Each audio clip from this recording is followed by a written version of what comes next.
Sukadi sekalian Ibu Sugeng Rawuh dipun sekecakaken. Kagem Pak Sukadi, Ibu Sukadi. Kalian konconipun Pak Sukadi. Kali sederekipun Pak Sukadi. Nah niki sedaya sederek lho Mas. Ah nggih pitados kok. Saking napa? Hah? Saking Nabi Adam. Wah, dengar. Nabi. Melok selawatan setengah hari ya. Lah wet esuk lho Mas kuduke ngrungokne iki dienggo. Oh iya. Iya ta? Heeh. Do Gustini iki kapripun mituri kula boten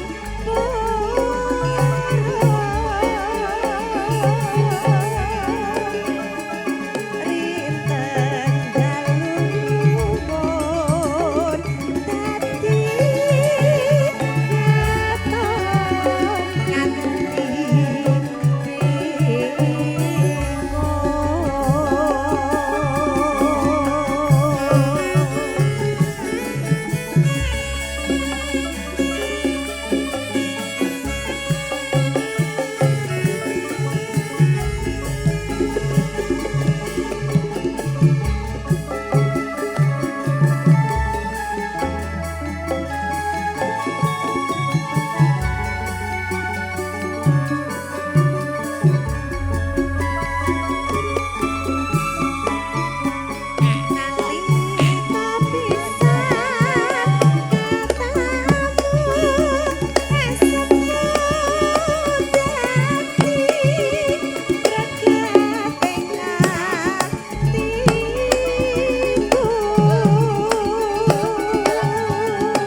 penake aku ki ora tau ndak Jermaido ki ora tau. Penak nek usile. Sapa sing usil? Menak-menak selonan lho.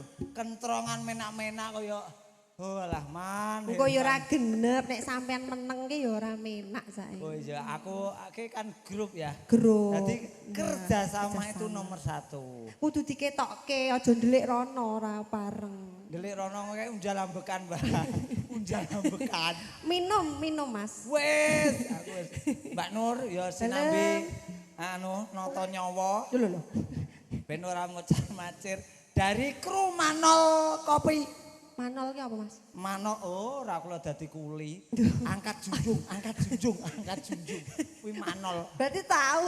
Oh kulino. Minta lagu 1 kedanan 2 ninggal katresnan. Oke. Aturipun welingipun nyuwun kendang miring. Oh nggih. Nah, sing miring sing dipun monggo. Kalajeng Mbak Nur. Do Gusti niki kapripun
Muga-muga tak dongake Sun entuk job neh bagian nggo joget mung 1/2 meter.